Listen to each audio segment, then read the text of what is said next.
Assalamualaikum warahmatullahi wabarakatuh. Ya, sahabat yang dirahmati Allah, marilah kita panjatkan segala puji dan syukur kepada Allah Subhanahu wa taala yang telah memberikan kepada kita berbagai hal, ya, yang telah memberikan kepada kita berbagai hal, yakni salah satunya adalah nikmat kita berjumpa pada kesempatan kali ini, dan kita akan sedikit kembali membahas tentang apa sih itu haji mabrur gitu ya. Nah, ini penting untuk kita sampaikan supaya apa? Supaya kita semuanya itu bisa mengambil manfaat dan ibrah dari apa yang uh, sedang kita jalani. Gitu ya. Ya, sahabat yang dirahmati Allah, uh, mabrur adalah berdasarkan hadis al-umrati dan umrati kafaratu mabainahuma, umrah yang satu ke umrah berikutnya menghapus dosa-dosa di antara keduanya. Wal hajrul mabrur, dan haji yang mabrur la yasal jaza'u ilal jannah. Tidak ada balasan bagi haji yang mabrur kecuali uh, surga. Nah, apa itu surga? Apa itu surga? Yaitu uh, ya hadiah yang terindah dari Allah Subhanahu wa taala. Mabrur sendiri artinya ibadah yang diterima.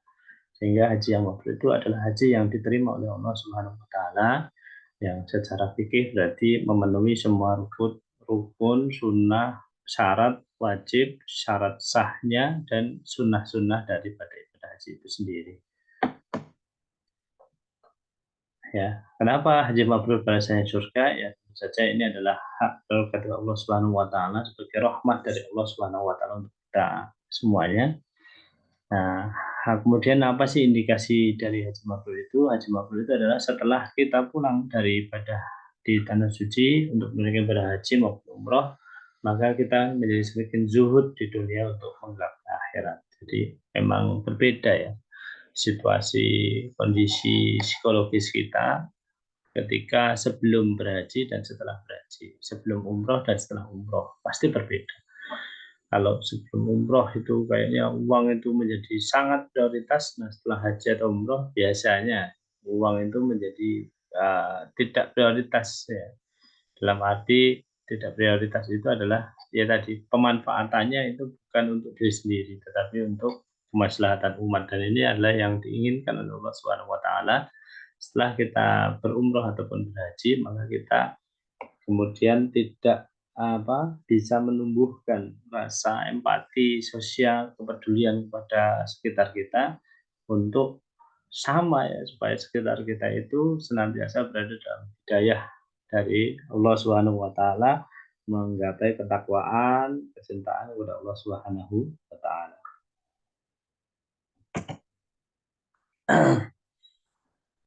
Ya, bayangkan zahidun fid dunya, apa itu mabrur? Mabrur ada zahidun fid dunya wa raghibun fil akhirah.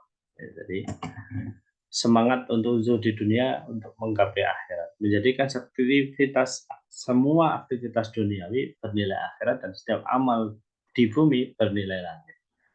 Ya, mungkin amalnya tidak berubah ya, kita yang pulang umroh atau haji misalnya ya bekerja, ya kita tetap bekerja melakukan aktivitas duniawi, tetapi nilai dari pekerjaan itu kemudian kita kontribusikan untuk akhirat kita, maka ya kita bekerjanya berbeda ya. Kalau dulu yang penting dapat duit banyak misalnya, sekarang yang penting barokahnya.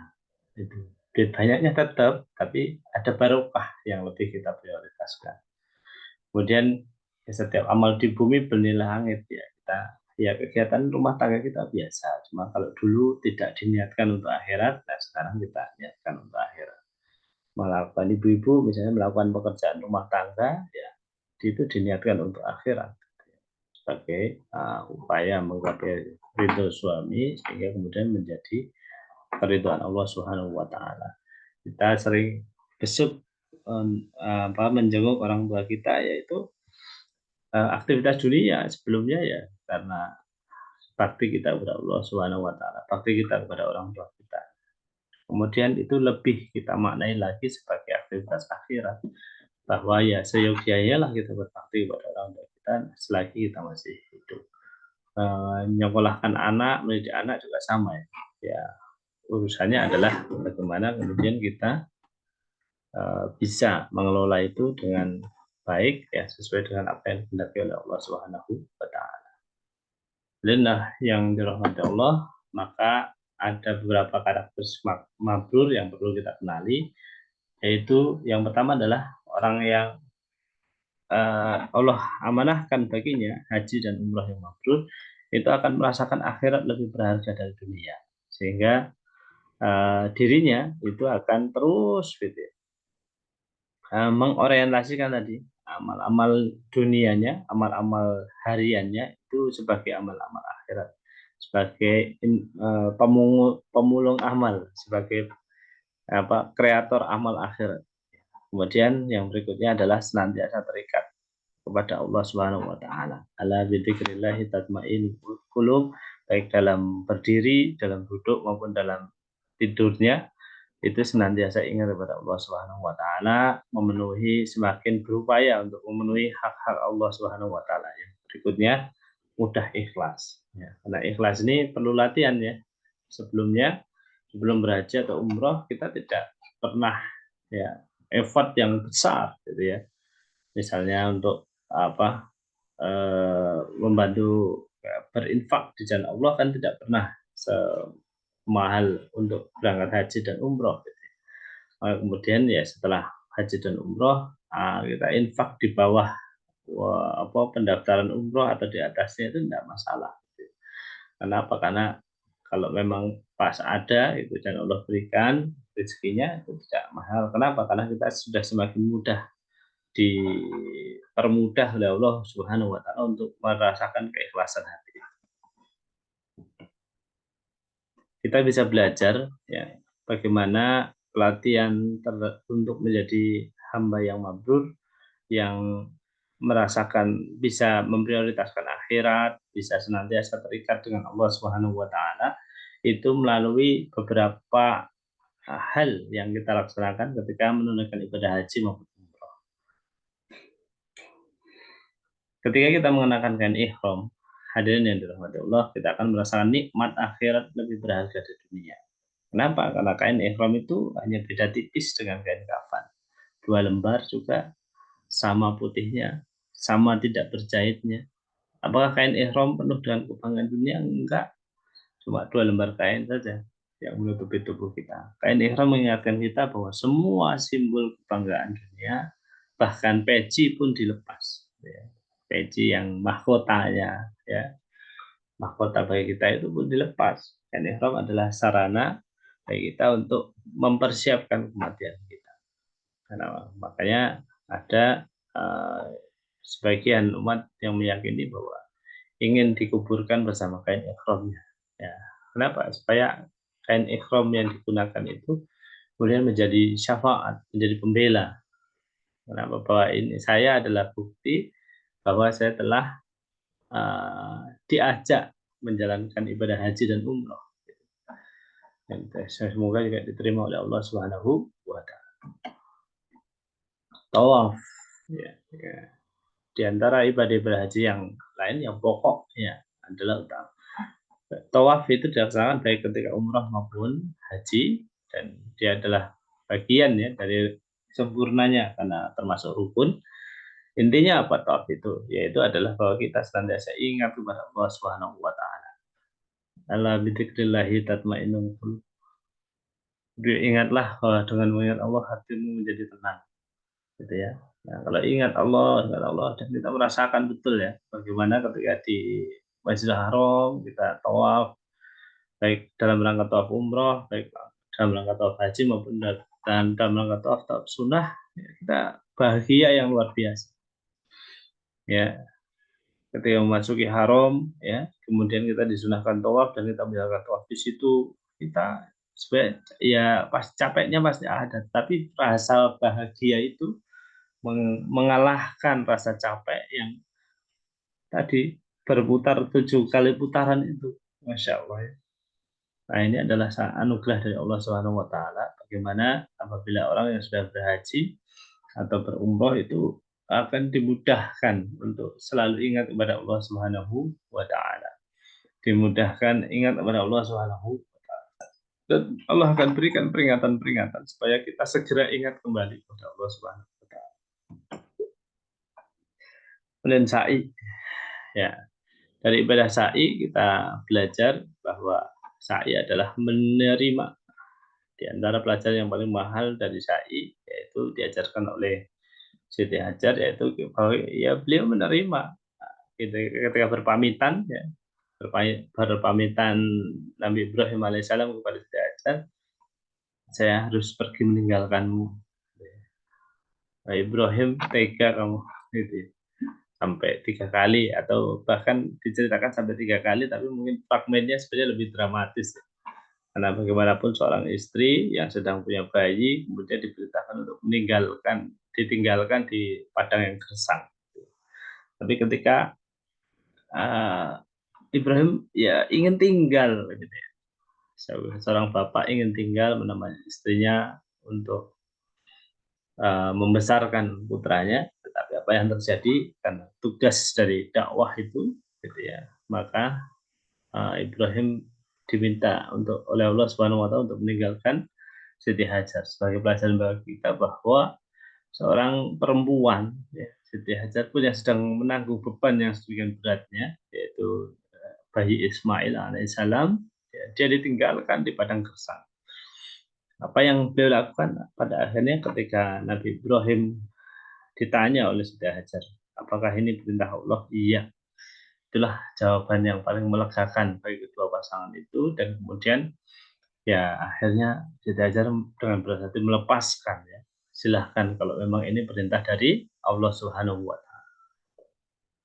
Nah, inilah hadirin yang dirahmati Allah. Maka sikap yang pertama adalah menerima takdir dari Allah Subhanahu wa taala dan menjalani garis hidup atas apapun yang Allah berikan kepada kita. Nah, Masya Allah, ya. Yang dilakukan oleh Siti Hajar pada saat itu tidak protes kepada Allah Subhanahu wa taala, tetapi menerima, ya. Ya Allah, gitu. Oke, saya ditakdirkan di sini, ya Allah, kami terima, tetapi ya saya ada anak-anak, tuntutan-tuntutan duniawi yang mendesaknya itu ada, yang itu harus selesai pada saat itu juga. Nah, kemudian beliau Siti Hajar melakukan sa'i, ya.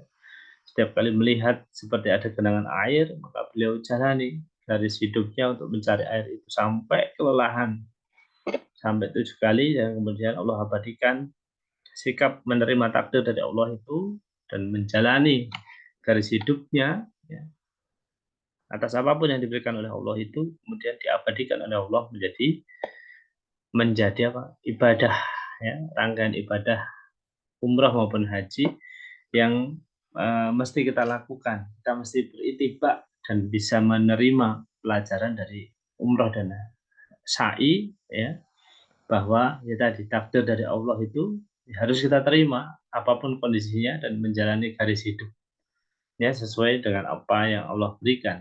Tentu saja tetap dalam koridor ketakwaan kepada Allah Subhanahu wa taala. Sa'i juga mengajarkan kepada kita adalah jiwa yang bersyukur, jiwa yang selamat, gitu ya. Masya Allah, ya. Jadi melalui kisah Nabi Ibrahim alaihissalam, keluarga Imran, kita belajar bagaimana tadi pergolakan, ya, pergolakan berkaitan dengan kebutuhan duniawi yang sangat mendesak, tapi kemudian ya dikalahkan. Ya oke, takdir apapun diterima, tidak protes, tidak menyalahkan Allah Subhanahu wa taala, tidak menyalahkan takdirnya, tidak menyalahkan siapapun, kemudian menjalaninya. Ya, ini adalah bagian dari upaya kita ketaatan kepada Allah Subhanahu wa taala. Berikutnya adalah ikhlas, ya. Ya, sa'i itu melatih kita untuk ikhlas. Selanjutnya adalah tahalul, ya. Tahlul itu artinya setelah mengharamkan memakai pakaian ihram dan kemudian kita tidak boleh melakukan beberapa hal yang halal sebelum ketika memakai pakaian ihram, menjumbu istri, kemudian ya sampai berjima tidak boleh, membunuh binatang buruan tidak boleh, kemudian motong kuku, ngerontokin rambut nggak boleh dan seterusnya, tidak boleh pakai wewangian dan seterusnya. Lalu kemudian kita tahalul, ya. Ketika tahalul itu kita akan merasakan kebahagiaan yang luar biasa. Kenapa? Plong rasanya. Ya, ketika sudah tahalul, ini plong, sudah dilaksanakan semua rukun wajibnya, kemudian sudah tertib juga. Nah, kita tinggal berharap bahwa mudah-mudahan Allah Subhanahu wa taala menerima semua amal ibadah kita. Wa ana amalan sholihan tardohu fil umroh wal hajj. Gitu ya. Kemudian senantiasa bergantung pada Allah Subhanahu wa taala ya, karena tinggal nunggu hasil ya, harus ya senantiasa bergantung pada Allah Subhanahu wa taala. Iya karena butuh, iya karena stain, dan kita dimudahkan sekali lagi ketika sudah tahlil ya, itu dimudahkan untuk ikhlas. Ya demikian hadirin yang dirahmati Allah, sedikit aparat kaitan dengan ibadah umroh maupun haji, ya hikmah, ya hikmahnya semoga bermanfaat. Allahumma amin.